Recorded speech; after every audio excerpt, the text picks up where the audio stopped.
நயினா நாகேந்திரன் அவர்கள் பேசினதை பொறுத்த வரைக்கும் ஹானஸ்டா என்னுடைய பாயிண்ட் ஆஃப் வியூ என்னன்னா, இந்த வார்த்தை தேர்வுல அவர் ஏதோ சொதப்பிருக்கார். சட்டமன்றத்துக்கு போய் அப்பாவை தேர்வாங்க, வீட்டுல போய் அம்மாட்ட கேட்டா தானே அப்பா யாருன்னு சொல்லுவாங்க. இப்போ நயினா நாகேந்திரன் இது மாதிரி பேசினார்னா அவர் சார்ந்த மதத்தை இது பண்ணுவீங்கன்னா, அப்ப மத்தவங்க ஒவ்வொருத்தரும் ஒவ்வொரு கட்சி தலைவரும் பேசுறதுக்கு அவர் சார்ந்த மதத்தை சேர்த்து அந்த மாதிரின்னு சொல்லிட்டு போனாங்கன்னா என்ன ஆகும் நாடு? யோசிச்சு பார்த்தாரு அவரு. இது தேவையில்லாம இங்க ஒரு ரிலிஜியஸ் போலரைசேஷன் நடந்துட்டு இருக்கு சிவா. இப்ப யாரோ ஒருத்தர் வந்து இவங்க கட்சி கேடர்னு தான் சொல்றாங்க. அவரு வந்து நாம கும்பிடுற கடவுளை பத்தி கண்ணா பின்னான்னு ட்வீட் போட்டிருந்தாரு. அப்புறம் நீங்க வந்து பாஜக திமுக கூட்டணின்னு சொல்லி நிக்கிறீங்க. நீங்க முதல்ல இந்த மாதிரி ஒரு பொருந்தா கூட்டணியில சேர்ந்து கூட்டு மத்தவங்களை குறை சொல்லி நிக்கிறீங்க. ஆனா யாராவது கோர்ட்டுக்கு போங்க, பாஜக திமுக கூட்டணி சேரக்கூடாது, தடை வேண்டும்னு ஸ்டே உத்தரவு கேட்டு பாருங்க போங்க. இளைஞர்களை கொண்டு வரதுனால மட்டும் நீங்க வந்து மக்களுடைய கவனத்தை திருப்பி விட முடியாது. இதுதான் வந்து ராங் டயக்னாசிஸ் அப்படின்னு சொல்றது. ஏதோ ஜென்சி எல்லாம் ஓட்டு போட்டாங்க, அவங்க இன்ஸ்டாகிராம்ல ரீல்ஸ் போட்டாங்க, அதனால வந்து எல்லாம் மாறிட்டாங்க அப்படின்றதுனால அதே யுக்தியை நீங்க ஃபாலோ பண்ணீங்கன்னா வேலைக்கு ஆகாது. இந்த PM ஸ்ரீ இந்த திட்டத்தை வந்து PM வெற்றி திட்டம் அப்படி மாத்திடலாம், நவோதயாவது வெற்றி தயா அப்படி மாத்திடலாம்.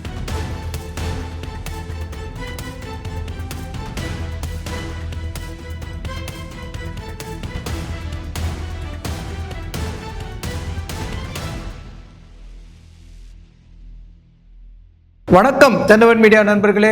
நம்ம இந்த சேனலை ஆரம்பித்து 7 மாதம் ஆக போகுது. உங்களுக்கு எல்லாருக்கும் தெரியும், 7 மாதமாக நம்ம மிக வேகமாக வளர்ச்சி அடைஞ்சு இப்போ 40,000 சப்ஸ்கிரைபர்ஸை ரீச் பண்ணியிருக்கோம்.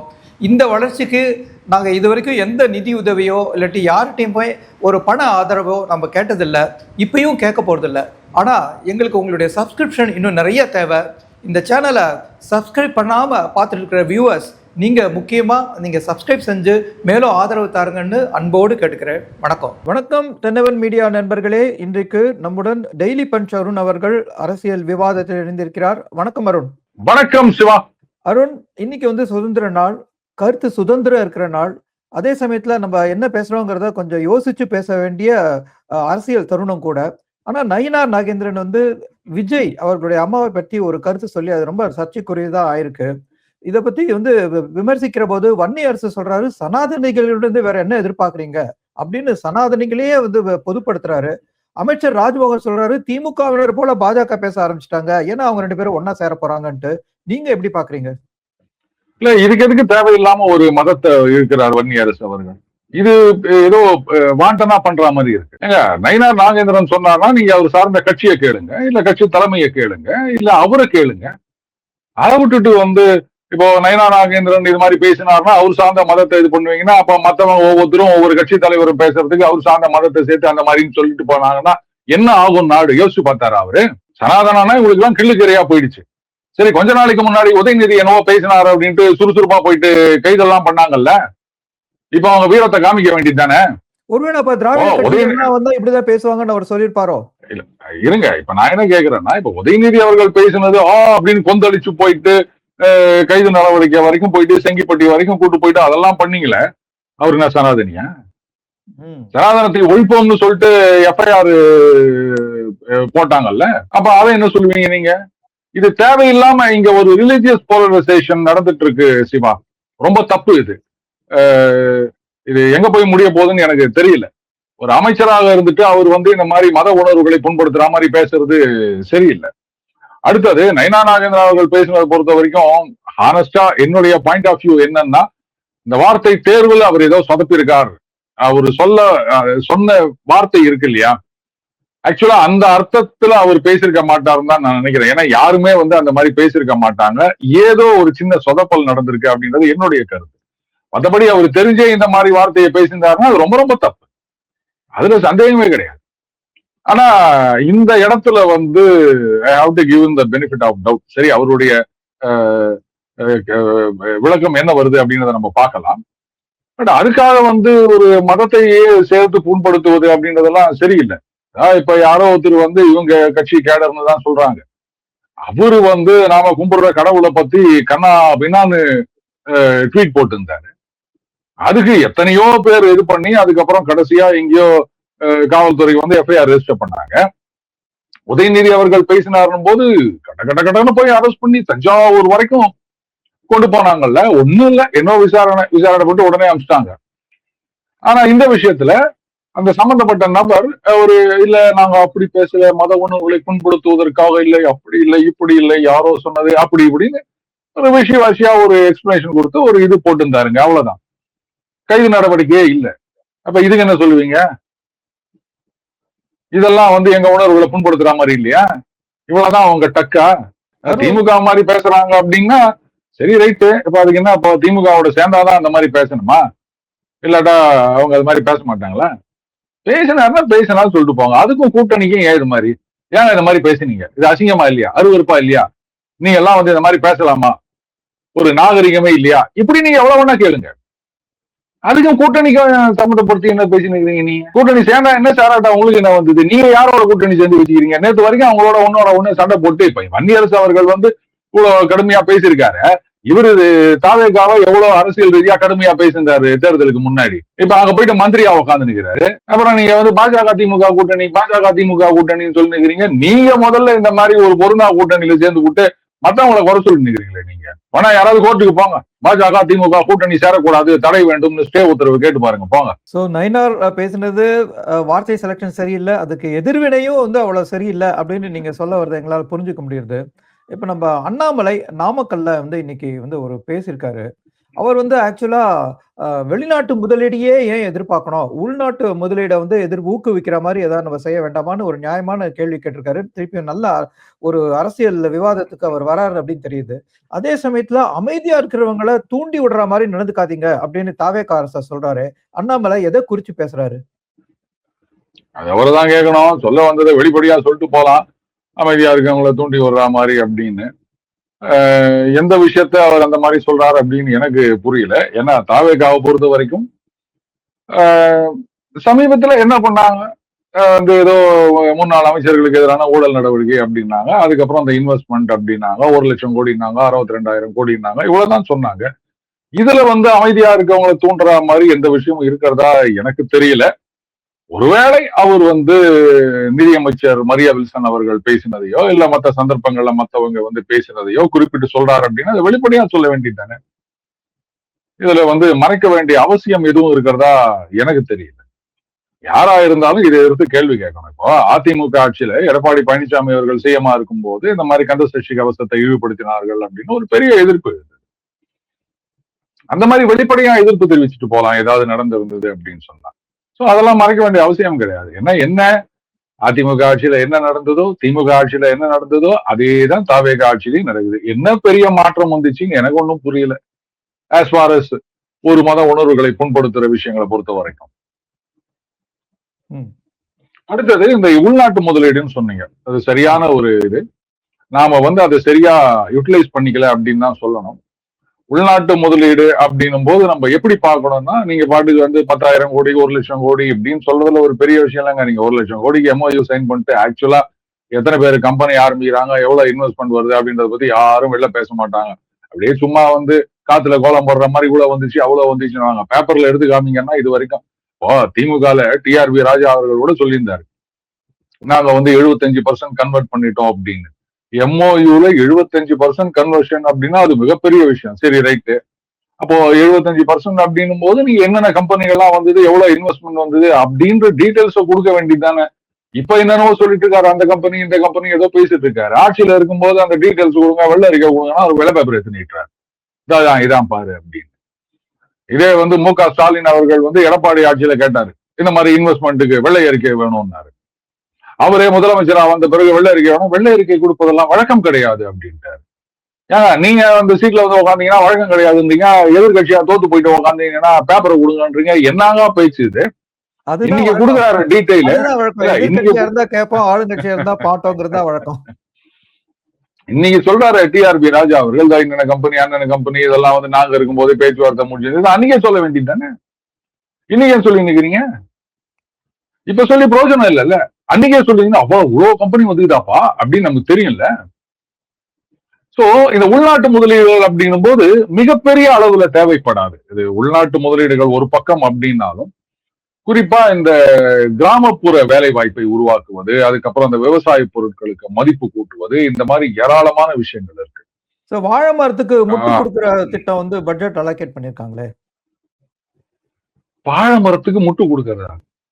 ஏங்க எனக்கு தெரிஞ்சு முட்டு கொடுப்பதற்கு 300 வழிகள்னு நான் போடுற புஸ்தகம் அரசியல்வாதிகளுக்கு முட்டு கொடுக்கறது தான் யோசிச்சுக்கிறத தவிர வாழை மரத்துக்கு முட்டு கொடுக்கறது ஆஹா இது நல்ல பிசினஸா இருக்கும் போல இது எப்படி அந்த 100 நாள் வேலை திட்டம் மாதிரி யாரையாவது கூப்பிட்டு வந்து இந்த வாழை மரத்தை புடிச்சுனே நிக்கணுமா? இல்ல வந்து சவுக்கு கட்டா மூங்கிலு இதெல்லாம் கொண்டு வந்து கொடுத்து, ஏன்னா வாழை மரம் வந்து ரொம்ப இலசான மரம் இல்லையா? நீங்க வந்து இந்த மாதிரி சவுக்கு இதெல்லாம் வச்சீங்கன்னா கொஞ்ச நாள்ல உள்ள ஊடுருவி போயிடும். அப்ப என்ன பண்ணணும், அந்த கட்டையை நிறுத்தி போட்டுட்டு அதுல வந்து இந்த என்ன சொல்றது பனைமட்டை அந்த மாதிரி ஏதாவது சாஃப்டான விஷயங்கள் இல்ல வாழை தாரையே அதை வச்சு அதை குத்தாம இருக்கிறதுக்கு எல்லாம் நிறைய டெக்னாலஜி தேவைப்படும் நினைக்கிறேன். சரி, வேணா வந்து ஜப்பான், ஹாங்காங், மலேசியா, அதுக்கப்புறம் சிங்கப்பூர், ஜெர்மனி இங்கெல்லாம் போயிட்டு இந்த வாழை மரத்துக்கு முட்டு கொடுக்கும் டெக்னாலஜியை பத்தி ஒரு குழு அமைச்சு கண்டுபிடிச்சிட்டு வந்தா நல்லா இருக்கும் அப்படின்னு நினைக்கிறேன். தமிழ்நாடு வந்து வைகை நதி வந்து வைகை அணை வற்றக்கூடாதுன்னு ஒரு முயற்சி எடுத்த மாநிலம் சார். இந்த மாதிரி விஷயம் எல்லாம் செய்யறதுல என்ன தப்புன்னு நினைக்கிறீங்க? அது கரெக்ட். அதான் வெளிநாடு எல்லாம் போயிட்டு வந்தாதான் இது தெரியும்னு நினைக்கிறேன். இப்போ அடுத்தது இந்த தாமரை விதை இருக்கு இல்லையா, இதெல்லாம் மக்கனான்னு சொல்லுவாங்களா? ஆமா. இத வந்து இப்ப பீகார்ல இருந்து ஆஸ்திரேலியாவுக்குன்னு நினைக்கிறேன் எக்ஸ்போர்ட் பண்ண ஆரம்பிச்சிருக்கோம். சோ நார்மலா இங்க உள்ளூர்ல கிடைக்கிறத விட வந்து அது வந்து கிட்டத்தட்ட ஒரு 30-35% எக்ஸ்ட்ரா வருமானம் கிடைக்குது விவசாயிகளுக்கு அப்படின்னு சொல்லியிருக்காங்க. அப்போ இந்த மாதிரி விஷயங்கள்ல கான்சென்ட்ரேட் பண்ணோம் அப்படின்னா இதுக்கெல்லாம் வந்து பெரிய முதலீடுகள் தேவை கிடையாது. புரியுதுங்களா?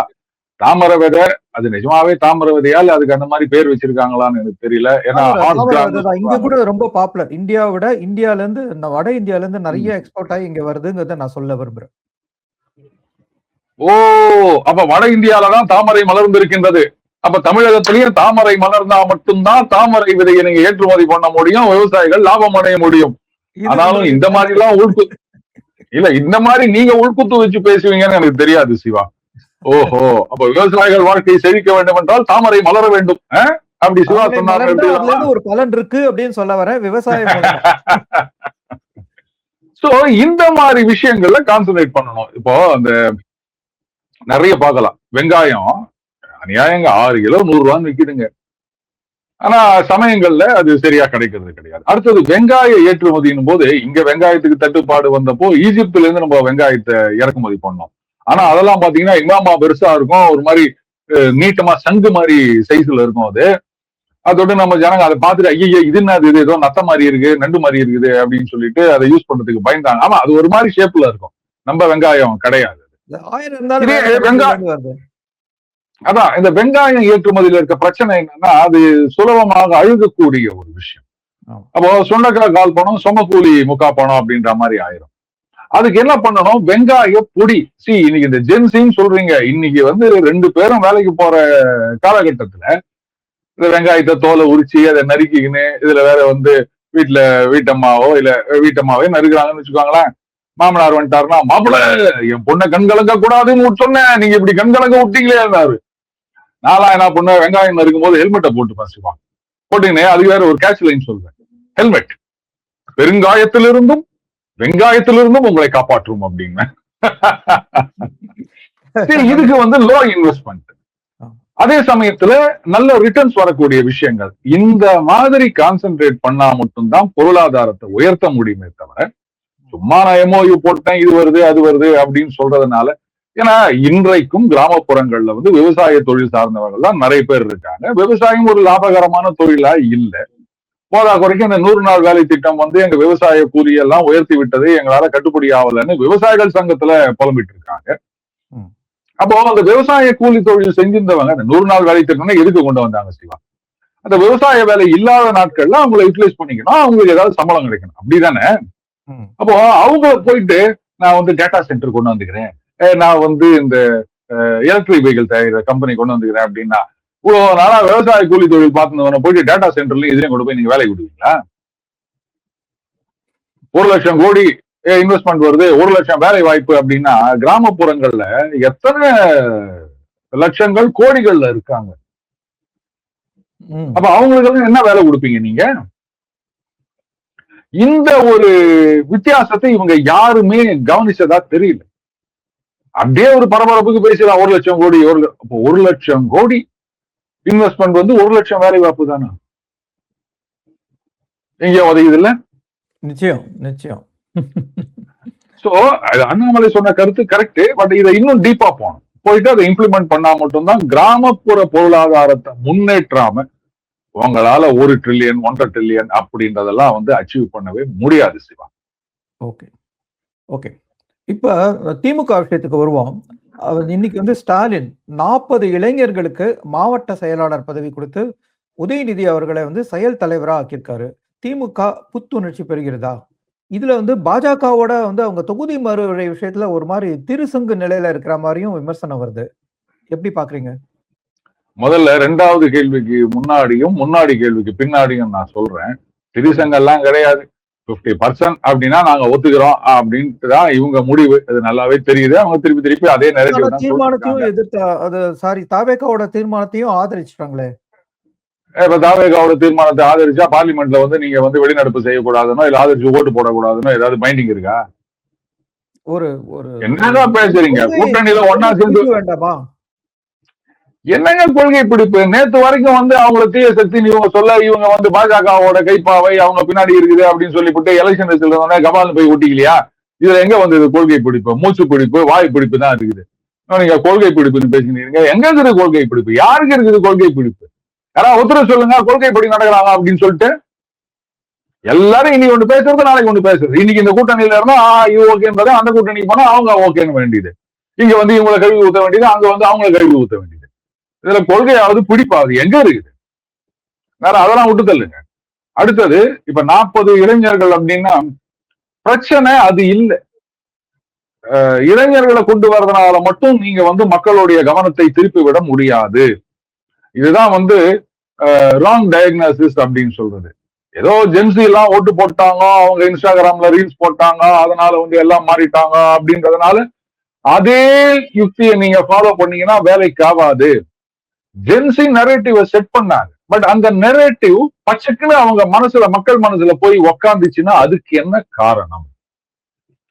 நான் சிவாவை பார்த்து, சிவா வந்து மிகப்பெரிய திருடன், ஒரு 10,000 கோடி ஆட்டையை போட்டார், பெருசாதான் சொல்லுவோம், என்னப்பா இப்படி சொல்லாமா, ஒரு 240 பில்லியன் டாலர் ஆட்டையை போட்டார் அப்படி சொல்லவா பெருமையா இருக்கும், கெத்தா இருக்கும். ஆமா அப்படின்னு நான் சொல்றேன். சொல்லுங்க சார், எங்கேயாவது எனக்கு பின்னாடி வந்துட போறாங்க. சோ இப்படி நான் சொல்றேன்னு வச்சுக்கோங்களேன். அதை கேட்கிறவங்க ஏன்னா எங்களை பார்த்தா எப்படி தெரியுது? 240 பில்லியன் 10,000 கோடி இதெல்லாம் என்ன நடக்கிற விஷயமா? இது நம்புற மாதிரி இருக்குதா? அதான் இதெல்லாம் நம்புற மாதிரி இருக்குதா அப்படின்னு கேட்பாங்க. ஆனா திடீர்னு மக்கள் அதை நம்புறாங்கன்னு வச்சுக்கோங்களேன். அப்ப உங்ககிட்ட ஏதோ லேக்கனா இருக்குன்னு தெரியுது இல்லையா? அதனாலதான் வந்து என்ன இதெல்லாம் ஒரு நம்புற விஷயமா, இதை போய் நம்புறாங்களே ஜனங்க அப்படின்னு போது, அப்ப அதுக்கேற்ற மாதிரி நீங்க ஏதோ நடந்துட்டு இருக்கீங்கன்னு அர்த்தம். அதனாலதான் நான் சொல்ற குற்றச்சாட்டு உங்க மேல போய் பக்குன்னு ஒட்டிக்குது. அப்ப அந்த காரணம் என்ன அப்படின்றத கண்டுபிடிச்சு அதை ரெக்டிஃபை பண்ணாம, ஒரு கருப்பு கண்ணாடி போட்டவர் வந்து இது மாதிரி குற்றச்சாட்டு சொல்லிட்டாரு, அதனால நாமளும் வந்து கருப்பு கண்ணாடி போட்டுன்னு ஒருத்தரை கொண்டாந்து பதிலுக்கு அவங்க மேல குற்றச்சாட்டு சொல்லுவோம். ஒத்துக்கிறீங்களா? இப்போ இந்த ஜென்சி ஓட்டு போட்டாங்க, நரேட்டிவ் செட் பண்ணாங்கன்றதுக்காக நீங்களும் மறுபடியும் ஜென்சி நரேட்டிவ் வந்தீங்கன்னா வேலைக்கு ஆகாது. அந்த நரேட்டிவ் உங்க மேல ஒட்டிக்கினதுக்கு காரணம் என்னன்னு பார்த்து அதை களைய வேண்டும். அவங்க அதை செய்யற மாதிரி தெரியல. இப்படியே பண்ணிட்டு போனாங்கன்னா அப்புறம் என்ன பண்ண முடியும் சொல்லுங்க? அதனாலதான் சொல்றேன், 40 இளைஞர்களை நியமிக்கிறதுனாலே கட்சி புத்துணர்வு எல்லாம் பெறாது. அந்த நம்பிக்கை எல்லாம் உங்களுக்கு வேணும். ஓகே, அதிமுக பக்கம் வருவோம். இபிஎஸ் எந்த அதிமுக? அதிமுக தான் சார். இப்ப எடப்பாடி அதிமுக வச்சுக்குங்க. Very good. இல்ல அவரு அமைச்சர் கேட்டாரு எந்த அதிமுகன்னு, அதான் நானும் கேட்டேங்க. அமைச்சர் எப்படி, நானும் அப்படி. சரி சரி, அதான் சார் இப்ப குழப்பம். எனிவே, இபிஎஸ் வந்து தான் பொதுச் செயலராக இருந்தா போதும் அப்படின்னு நினைக்கிறாருன்னு சொல்ற வேலுமணி, இப்படியே போனா அதிமுக அழிந்துடும் அப்படிங்கிறாரு. வேலுமணியும் சிவி சண்முகம் தரப்பினரும். ஆனா இப்ப பழனிசாமிக்கு எதிராக இருந்த தங்கமணி, கேபி அன்பழகன் அவங்க எல்லாம் என்ன பண்றாங்க, மீண்டும் வேலுமணியை விட்டுட்டு எடப்பாடி பக்கம் வந்திருக்காங்க. சோ இது எடப்பாடிக்கு வலிமை சேர்க்கிறதா, அதிமுகவை வந்து இன்னும் கொஞ்சம் வந்து பாழ்படுத்துறதா? அதாவது நான் ஜெனரல் செக்ரட்டரியா இருந்தா போதும் நினைச்சிருந்தீங்கன்னா அழிவுக்கு வழி. சரி, ஓகே. அப்ப நீங்க என்ன எதிர்பார்க்கறீங்க? இப்ப எடப்பாடி பழனிசாமி அவர்கள் பொதுச் செயலாளர் அவர் பதவியிலேருந்து தூக்கிட்டு யார் வரணும் அப்படின்னு கேளுங்க இவங்க கிட்ட. இந்த ஏதோ ஒரு மணி சொன்னீங்க, எந்த மணின்னு எனக்கே குழப்பமா இருக்கு. அந்த எதிரணியில் இருக்கின்ற மணி அப்படின்னு வச்சுக்காங்களே. ஆமா. அவங்க கேட்டு போய் சரிங்க அப்ப எடப்பாடி பொதுச் செயலாளரா வேணாம், வேற யார் வேணும் அப்படின்னு கேளுங்க. இதை மட்டும் சொல்லுங்க. நாளைக்கே எடப்பாடி வந்து நான் பதவி விட்டு இறங்கிறேங்க, அடுத்தது யார் வர போறீங்க அப்படின்னு கேளுங்க. அவ்வளவுதான், முடிஞ்சு போச்சு. இவங்களே முட்டிங்கன்னு வாங்க நீங்களே இருந்துருங்க அப்படின்பாங்க. சோ இவங்க வந்து எடப்பாடி பொதுச் செயலாளரா கண்டினியூ பண்றார் அப்படின்றது வந்து என்ன சொல்றது, மேலோட்டமா பார்க்கும்போது குற்றச்சாட்டு மாதிரி தெரியும். அது இல்ல விஷயம். இவங்க எதிர்பார்க்கறது என்னன்னா, நீங்க தாவேகாவோட கூட்டணி வச்சுக்காங்க. தாவேகாவோட நீங்க கூட்டணி வச்சுக்கினீங்கன்னா எடப்பாடி ஜெனரல் செக்ரட்டரியா இருக்கட்டும், அவரே தலைவரா இருக்கட்டும், அவரே நிரந்தர தலைவரா இருக்கட்டும், இல்ல யார ஒன்னா கொண்டு வந்து வைக்கட்டும், இல்ல அவர் பையனை கூட ஜெனரல் செக்ரட்டரியா வைக்கட்டும், எங்களுக்கு அதெல்லாம் பிரச்சனையே கிடையாது. தாவேகாவோட கூட்டணி சேர்ந்துருங்க, எங்களுக்கு 4 அமைச்சர் பதவி வாங்கி கொடுத்துருங்க, ஒரு 10 வாரிய தலைவர் பதவி வாங்கி கொடுத்துருங்க, கட்சி நீங்க யார் ஒன்னா வச்சீங்கன்னா போங்க. ஏன்னு கேட்டீங்கன்னா, இப்படி ரிஜிடா இருக்கிறதுனால கட்சி அழிவு பாதைக்கு தான் போவோம் அப்படின்னா, இவங்க எதிர்பார்க்கிற அடுத்த ஆப்ஷன் தாவேகா பக்கம் போகணும். அப்படி போனாலும் கட்சி அழியத்தான் போகுது. எந்த பாதையில போனாலும் அழிவு அப்படின்னு போது அதுக்கு கெத்தா தனியாவே இருந்துட்டு போலாமே. நீங்க தாவேகால போய் கூட்டணி வைக்கிறீங்கன்னு வச்சுக்கோங்க, எத்தனை மந்திரி குத்துருவாங்க உங்களுக்கு மிஞ்சி போன? ஏற்கனவே போனவங்களே வந்து ஒரு காலத்துல வந்து தொண்டர்கள் புடை சூழ நடந்தவர்கள்லாம் இன்னைக்கு யார் யார் பின்னாடியே ஓடி நிற்கிறாங்க. கதவு திறக்குமா அப்படின்னு காத்து நிற்கிறாங்க. கார் கதவு, நான் வந்து வீட்டு கதவு கூட சொல்லல, கார் கதவு திறக்குமான்னு காத்து நிற்கிறாங்க. அந்த நிலைமையில இருக்காங்க. அப்போ நீங்க அங்க போயிட்டீங்கன்னா அடுத்த தேர்தலில் உங்களுக்கு சீட்டு கொடுப்பாங்கன்னு நம்பிக்கையா சொல்ல முடியுமா? ஏதோ போன தடவை எம்எல்ஏ எல்லாம் வந்தீங்க சேர்த்துக்கனா, ஏதோ 2 பேருக்கு ஏதோ ஒண்ணு கொடுத்தோம், இனிமேலாம் எதிர்பார்க்காதீங்க அப்படின்னு சொல்லிட்டீங்கன்னா என்ன பண்ணுவீங்க? மறுபடியும் நாங்க அதிமுக தனியா வந்து போட்டி போடுறோம் அப்படின்னு அப்ப உட்காந்து ரெட்டை இல்லைன்னு ஆரம்பிப்பீங்களா? சோ எந்த வழியில போனாலும் அது ஒண்ணுத்துக்கு இல்லாம போறதுன்னு முடிவு பண்ணியாச்சு. இந்த வழியில போனா மீதி இருக்கிற ஒரு 4.5 வருஷம் 5 வருஷம் வாடவர் லெப்ட் ஆஃப் இட், அதுல நாங்க மந்திரியா இருப்போம், பதவியில இருப்போம். அதுக்கப்புறம் ஒண்ணு இல்லாம போட்டோம் கட்சி. இப்ப ஒண்ணு இல்லாம போறதுக்கு இவ்வளவுதாங்க நீங்க சொல்ற அந்த எதிரணி மணிகளுடைய நோக்கமே தவிர வேற ஒண்ணுமே கிடையாது. அதனால இவங்க என்னவோ வந்து இவர் தான் பொதுச் செயலாளர் இருக்கணும், சரி ரைட்டு, அப்ப அவரை தூக்கிட்டு நீங்க யாராவது கொண்டு வாங்க, அதையாவது உங்களால செய்ய முடியுமா? ஏற்கனவே போனவங்கள ஐயோ எதுக்குடா இங்க வந்தோம், ஒண்ணுமே நமக்கு, அதுவும் என்ன ஏதோ ஒண்ணு சொன்னாங்க, மாவட்ட செயலாளர் பதவி கிடைக்கும்னு பார்த்தா வேற ஏதோ ஒரு பதவி குத்துறாங்க அப்படின்னு. கட்சி பதவியிலேயே வந்து இந்த நிலைமை அப்படின்னா மந்திரி பதவி எல்லாம் நீங்க ஆசைப்பட்டுக்கிறீங்க. நீங்க போனவங்களே புலம்பி நிற்கிறாங்க. அதுக்கப்புறம் இனிமே எங்க போக போறது? இவரு இதுல எடப்பாடி வேணா சந்தோஷமா இருக்கலாம், அப்பா இனிமே யாராவது போவீங்க அங்க போங்க, போனவங்க எல்லாம் படுற பாடு தெரியாதா அப்படின்னு சொல்லிட்டு இருப்பாரு. இவங்க பதவி ஆசை போல எல்லாம் வந்து திமுகவுக்கு வந்து ஆட்சி போயிடுச்சு, அதனால அவங்க இது மாதிரிலாம் பண்ணிட்டு இருக்காங்க. நாங்க அதிமுகல இருக்கவங்க என்ன பண்ணிட்டு இருக்காங்க, இதே பதவிக்காக தானே அவங்களும் கோஷம் போடுறாங்க, கட்சியில குழப்பம் பண்ணிட்டு இருக்கிறாங்க. எல்லாம் பதவிக்காக தான், வேற என்ன? எல்லாம் பதவிக்காகன்னு நீங்க அதிமுகவில் இருக்கிறவங்களை சொல்றீங்க. ஆனா அதிமுகவில் இருக்கிற உதயகுமார் என்ன திரும்ப கேட்கிறாரு, நடிகை த்ரிஷாவுக்கு எப்ப துணை முதல்வர் பதவி கொடுக்க போறீங்க அப்படின்னு கேட்கிறாரு. இது சர்ச்சையான பேச்சா என்னால எடுத்துக்க முடியல. ஏன் அவர் இப்படி கேட்கிறாரு? அவர் எதிர்பார்க்கிறாரா, மக்கள் எதிர்பார்ப்புக்கு பதில் கேட்கிறாரா? ஏங்க ஒரு உதயநிதி அவர்கள் வந்து சினிமால நடிச்சுட்டு இருக்கும் போதே நீங்க அரசியலுக்கு வருவீங்களா அப்படி எல்லாம் கேட்டாங்க. நம்ம பொறுத்த வரைக்கும் என்னங்க, யாராவது சினிமால பஞ்சு டயலாக் பேசுறாங்கன்னா உடனே மைக்கை கொண்டு போயிட்டு நீங்கள் அரசியலுக்கு வருவீர்களா, கட்சி ஆரம்பிக்கிறீங்களா, அந்த மாதிரி கேட்டாருன்னு எடுத்துக்கீங்களா? இதையே நீங்க தப்பா எடுத்துக்கிறீங்க. துணை முதலமைச்சர் பதவி கொடுக்கணும்னு சொல்றாங்க, அவ்வளவுதான். ஏன் வந்து எம்எல்ஏ ஏதாவது துணை முதல்வர் பதவி கொடுக்க முடியாதா? 6 மாசத்துக்குள்ள எம்எல்ஏ ஆயிட்டு போறாங்க. எலெக்ஷன்ல தோத்து போனாங்களே வந்து சிஎம் ஆயிட்டு மறுபடியும் பை எலெக்ஷன்ல இருந்து ஜெயிச்சு வரலையா திரிணாமுல் காங்கிரஸ் மமதா பானர்ஜி அவர்கள் வெஸ்ட் பெங்கால்ல? அதனால அவரு என்ன கேட்கிறாரு, உதயநிதிக்கு துணை முதல்வர் பதவி கொடுக்க வேண்டும் அப்படின்னு சொல்லிட்டு போன 21 தேர்தல் முடிவு வந்து திமுக ஆட்சி அமைச்ச 1 மாசத்திலேயே குரல் குத்தவன் நான், தெரியுமா? ஆனா அவருக்கு டெப்டி சிஎம் பதவி கொடுக்கும் போது என்னை யாருமே கண்டுக்கலையப்பா, முதல்லயே கூவினாயா அவன்? யாராவது சொன்னாங்களா? யாருமே சொல்லல. நான் தான் சொல்லி நிக்கிறேன் போற இடத்துல எல்லாம். என்ன பண்றது? சரி, ஒருவேளை அந்த மாதிரி இவனுக்கு துணை முதல்வர் பத்தியும் நான் தான் அவங்களுக்கு முதல்ல குரல் கொடுத்தேன் அப்படின்னு கிளைம் பண்ணிக்கலாமோ என்ன அப்படின்னு நினைக்கிறாரோ தெரியல. விடுங்க, இதெல்லாம் அரசியல்ல சாதாரணமாப்பா. ஓகே, ஆனா அரசியல்ல சீரியஸான விஷயமும் இருக்குங்க. காங்கிரஸ் வந்து இப்ப லோக்சபால எதிர்கட்சி ராகுல் காந்தி, அவர் வந்து ராஜ்யசபா எப்பவுமே அவங்க எதிர்கட்சி. அந்த எதிர்கட்சி அந்தஸ்து தக்க வச்சுக்கணுன்றதுக்காக தான் ட்ரை பண்ணிட்டு இருக்காங்க. அப்புறம் ஆமா. அவரும் கார்கே 2 பேரும் இன்னைக்கு வந்து அரசு நிகழ்ச்சிகள்ல அவங்க பங்கேற்கணுங்கிறது ஒரு மரபு இருக்கு.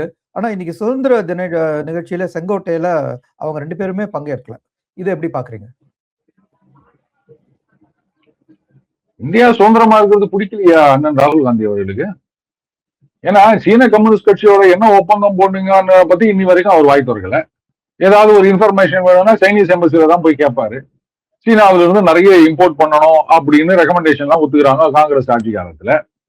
அதனால அவங்களுக்கு வந்து சீனா மீது தான் பாசம் அதிகமா இருக்கு அப்படின்னு நினைக்கிறேன். ஒருவேளை சைனீஸ் இண்டிபெண்டன்ஸ் டே அப்படின்னு ஏதாவது இருக்குதா சிவா? அன்னைக்கு ஏதாவது கொண்டாடுறாங்களா அப்படின்னு பாக்கணும். அதை விடுங்க, இவங்க கட்சி காரியாலயத்துல வந்து ஏதோ சுதந்திர தின விழா கொண்டாடுறேன் அப்படின்னு சொல்லிவிட்டு வந்தே மாதரம் பாடும்போது நல்லா தெரியுது ஸ்டாப் அப்படின்றாங்க. ஏன்னா அந்த நீக்கப்பட்ட பகுதிகள்லாம் இப்ப சேர்த்துட்டு முழுமையா பாட வேண்டும், அந்த பாட்டை அவமதித்தால் தண்டனை அப்படின்னு சட்டம் கொண்டு வந்துட்டாங்கல்ல. அங்க பிளே பண்ணவங்க வந்து நமக்கு எதுக்குடா ஐயா இது சட்டம் இருக்குது நம்ம முழுசும் போடணும் அப்படின்னு சொல்லிட்டு முழுசையும் போடுறாங்க. இவங்க வந்து பதறாங்க. அதுல வேற அதுக்கப்புறம் எக்ஸ்பிளனேஷன் கொடுக்குறாங்க. இல்ல அவரு கர்கேஜி அவர்களுக்கு சீட்டு எப்படி சீட் வந்து ஸ்டாப்னு சொல்றாங்களே, ஏன் மத்த நேரத்துல அவரு அன்னைக்கு நின்றுட்டு தான் வந்து ஸ்பீச் கொடுத்தாருன்னு சொல்றாங்க. இப்ப மட்டும் சேர தேடுறீங்க நீங்க. காங்கிரஸ் விடுங்க, அது கேட்டா என்ன சொல்லுவாங்க, நீங்க அங்க கொடுத்தாங்க சீட்டு இங்க கொடுத்தாங்கன்னு சீட்டுவாங்க. அவங்க தான் சொல்லிட்டாங்க என்ன புரோட்டோகாலோ அதுபடிதான் வந்து சீட்டிங் அரேஞ்ச்மெண்ட். அதை யாராலையும் வயலேட் பண்ண முடியாது. புரோட்டோகாலை வயலேட் பண்ணி கொடுத்தோம்னா நீங்க சொல்லுங்க, கோர்ட்டு கூட போங்க, என்னங்க புரோட்டோகாலை வயலேட் பண்ணிட்டாங்கன்னு. அதெல்லாம் கிடையாது. நாங்க கொடி ஏத்தல, இனிமே ஏத்துறதுக்கு உங்களுக்கு ஜென்மத்துக்கு சான்ஸே கிடையாது, விட்டுருங்க, அவ்வளவுதான். ஓகே, இப்படி வந்து மத்திய அரசு ஒரு நிலவரம் போயிட்டு இருக்கிற போது நம்ம ஆதவ் அர்ஜுனா என்ன சொல்றாரு, தென்னிந்தியாவில இருந்து குறிப்பா தமிழ்நாட்டில இருந்து ஒரு பிரதமர் உருவாக்குற சூழ்நிலைய நம்ம வந்து உருவாக்கணும் அப்படிங்கிறாரு. ஆனா விஜயோ மத்திய அரசோட எல்லா திட்டங்களையும் எதிர்க்கிறார். நான் தமிழ்நாட்டுக்கு நல்லத வழங்கக்கூடிய நவோதயா, PM ஸ்ரீ அந்த மாதிரி திட்டங்களை கூட எதிர்க்கிறவர் நாளைக்கு PM போனான்னா மத்த மாநிலங்களுக்கும் தமிழகத்துக்கும் எப்படி வந்து அவர் PM இருப்பாரு? ஏங்க நாங்க திமுக கூட்டணியில இருக்கும்போது தீவிரமா எதிர்ப்போம், இங்க வந்த உடனே அவங்க தீவிரமா ஆதரிப்போம். புரியுது இல்லையா? அடுத்தது அதிமுக மற்றும் சிலர் மற்றும் பலர் அப்படின்னு சொல்லுவோம். இன்னைக்கு வந்து ஒட்டுமொத்த அதிமுகவும் எங்க பக்கம் வரப்போகுது அப்படின்னு சொல்லுவோம். இதெல்லாம் என்னன்னு பாக்குறீங்க நீங்க? அடுத்தது நல்ல திட்டங்களெல்லாம் எதிர்க்கிறாங்க அப்படின்னா இதுல இருந்தே தெரியுது திமுகவுக்கும் தாவேகாவுக்கும் எந்த வித்தியாசமுமே இல்லை அப்படின்னு. இவர் PM வரணும்னு ஆசைப்படுறாரு, அப்ப எந்த மாதிரி திட்டங்களை கொண்டு வருவாரு? தமிழ்நாட்டுக்கு மட்டும் PM எனக்கு தெரியல. விடுங்க, அதாவது அன்னைக்கு எழுதுறவா ஐசி எழுதிடுவானா அப்படின்னு கேட்பாங்க. அந்த மாதிரி அதையும் நம்ம சகித்துதான் ஆக வேண்டும் அப்படின்னா எல்லாம் தலைவிதி தான்ப்பா அப்படின்ட்டு போக வேண்டியதுதான். இன்னைக்கு இப்படிதானே சொல்லுவாங்க, நாளைக்கு வந்த பிறகு பாருங்க நான் வந்து தேசம் முழுமைக்குமான பிரதமர் அப்படின்னு சொல்லிட்டு போயிட்டே இருக்க வேண்டியதுதான். அதுல ஏதாவது ஒரு சின்ன காஸ்மெட்டிக் சேஞ்ச் பண்ணிட்டு பாத்தீங்களா அது வேற இது வேற, மறு வச்சிருந்தா அது வந்து அண்ணன், மறு இல்லைன்னா தம்பி அப்படின்னு சொல்லிட்டு போக வேண்டியதுதான். நாமளும் வந்து உயிரின் விசிலேஷன் கைத்தட்டு இருக்க போறோம். சினிமா தானே நமக்கு எல்லாத்தையும் ட்ரெயின் பண்ணி வச்சுக்குது, அப்படியே நம்மளும் போயிட்டு போறோம். என்ன இதெல்லாம் ஒரு பெரிய விஷயம் மாதிரி கேட்டுக்கிறீங்க நீங்க? இந்த PM ஸ்ரீ இந்த திட்டத்தை வந்து PM வெற்றி திட்டம் அப்படி மாத்திடலாம், நவோதயாவது வெற்றி தயா அப்படி மாத்திடலாம். அப்புறம் வேற என்ன, ரைட், இந்த 2 திட்டத்தையும் இந்த மாதிரி பேர் மாத்திட்டோம் அப்படின்னு சொன்னா இந்தியா முழுக்க அந்த VETT 2 T போட்டு அந்த வெற்றி PM ஸ்ரீ தானே சொன்னாங்க, PM வெற்றி பள்ளிகள் அப்படி சொல்லிட்டோம்னா ஆஹா ஆஹா ஆஹா, நாளைக்கே வந்து எனக்கு அட்வைசர் பதவி தேடி வரும் போல இத. சரி, உங்க கேள்வி கேளுங்க. வரட்டும் வரட்டும், வாழ்த்துக்கள். சோ கனிமொழி என்ன சொல்றாங்க, திமுக அதிமுக கூட்டணிங்கிறது தாவேகாவோட கனவுங்கிறாங்க. சோ தாவேகாவோட ஒரு கனவு விஜய PM ஆக்குறது, இன்னொரு கனவு இது ரெண்டா, அதான் இந்த திமுக அதிமுக 2 சேரணுங்கிறதா? சேர்ந்தா என்ன இப்போ? இல்ல நீங்க என்ன போய் ஸ்டே வாங்க போறீங்களா? இதுல என்னங்க தப்பு இருக்குது? எனக்கு புரியல. சேர்ந்துட்டு போறாங்க. கனவு கனவு கூட உரிமை இல்லைன்னு சொல்ல வராங்களான்னு தெரியல. இல்ல கனவா இருக்கட்டும் ஏதோ ஒன்னா இருக்கட்டும், இப்போ திமுகல வந்து அதிமுகல இருந்து வந்தவங்க எல்லாம் சேர்த்துக்கலையா? போன தடவை ஆட்சியில இருக்கும்போது அதிமுகல இருந்தவங்க எத்தனை அமைச்சர்கள் அங்க உச்சத்துல இருந்தாங்க தெரியுமா? நம்ம செந்தில் பாலாஜி அவர்கள் மட்டும்தான் நமக்கு கண்ணுக்கு தெரியுது.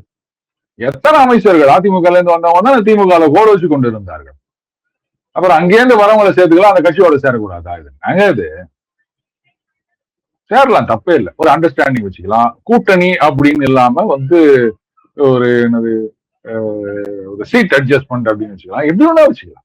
இன்னைக்கு கூட்டணி இல்ல அப்படின்னு சொன்னதுனாலயே வந்து நாளைக்கு கூட்டணி இல்லை அப்படின்னு அர்த்தம் ஆயிடுமா? இப்ப கூட தான் சமீபத்துல சொல்லியிருக்காங்க, ரீசெண்டா அந்த நியூஸ் பார்த்தேன். பாஜகவுடன் திமுக கூட்டணி இல்லை அப்படின்னு சொல்லியிருக்காங்க. கரெக்ட், கூட்டணி தான் இல்லை. ஆனால் அந்தந்த நேரத்துல வந்து தேவைகளுக்கு ஏற்றார் போது நாட்டின் நலன் கருதி, தமிழகத்தின் நலன் கருதி, தமிழர்களின் நலன் கருதி எடுக்கின்ற முயற்சிகளுக்கு நாம் இல்லைங்கிற கருத்தையும் ஃபாலோ பண்ணி இல்ல, முக்கியமா இப்படிதான் சொல்லணும். ஏன் வந்து நாங்க இந்த டீலிமிட்டேஷனை ஆதரிக்கின்றோம் என்றால், தமிழகத்துக்கு 21 எம்பிக்கள் அதிகமாக கிடைக்கின்றனர். சொல்லல இப்ப ஜனநாதன் ஆமாப்பா 20 எம்பி எக்ஸ்ட்ரா வராங்கப்பா, ஏன்னா 20 எம்பில 200 எம்பி வந்தா மட்டும் ஒரு என்னடா வரப்போகுது அப்படின்னு நம்ம யாரும் யோசிக்க போறது கிடையாது. ரைட்? இப்படி சொல்லிட்டாங்கன்னா அவங்களால எப்படி கவுண்டர் பண்ண முடியும்? நீங்க உரிமைகள் போயிடுச்சுன்னா என்ன உரிமைகள் போயிடுச்சு, இப்ப என்ன இருக்கு, இப்ப நாளைக்கு என்ன இல்லாம போயிட போகுது? அதனால இதெல்லாம் சொல்லிக்கலாம். கூட்டணி அப்படின்றது ஓப்பனா கூட்டணி இருக்கணும்னு அவசியம் கிடையாது சிவா. எந்த நேரத்துல சப்போர்ட் பண்ணணுமோ அந்த நேரத்துல வந்து சப்போர்ட் பண்ணிட்டு இல்ல வெளிநடப்பு செய்து விட்டு இது நாட்டின் நலனுக்காக நாங்கள் செய்தோம் அப்படின்னு ட்விஸ்ட் பண்றதுக்கு நமக்கு என்ன சொல்லியா தரணும்? ஓகே, இப்போ வந்து உங்களுடைய சிறப்பு கேள்வி நேயர்களை நிச்சயம் ரசிப்பாங்க. ஏன்னா ஒருத்தர் தான் வந்து உங்களுடைய பழைய வீடியோல கேட்டிருந்தாரு, அதை கேட்கணும்னு நினைக்கிறேன். இது என்னன்னா, கலைஞர் ஸ்டாலின், ராமதாஸ் அன்புமணி, ஸ்டாலின் உதயநிதி, வைகோ துரை வைகோ, முலாயம் சிங் யாதவ், அகிலேஷ் யாதவ், இதுல உங்களுக்கு பிடிச்ச அரசியல் அப்பா பையன் ஜோடி யாரு? இது எப்படி இருக்குதுன்னா, ஸ்வீட்டே பிடிக்காத ஒருத்தர்கிட்ட போயிட்டு இது பாதுஷா, லட்டு, ஜாங்கிரி, மைசூர் பாக்கு, குலாப் ஜாமுன், இதுல எது உங்களுக்கு பிடிக்கும்னு கேட்கிற மாதிரி இருக்குது. இது எந்த விதத்துல நீங்க வந்து எந்த பேர் அப்படின்னு சொல்றீங்க? ஓ, நீங்க வந்து ஐயா ராமதாஸ் அவர்கள், அன்புமணி ராமதாஸ் அப்படின்னு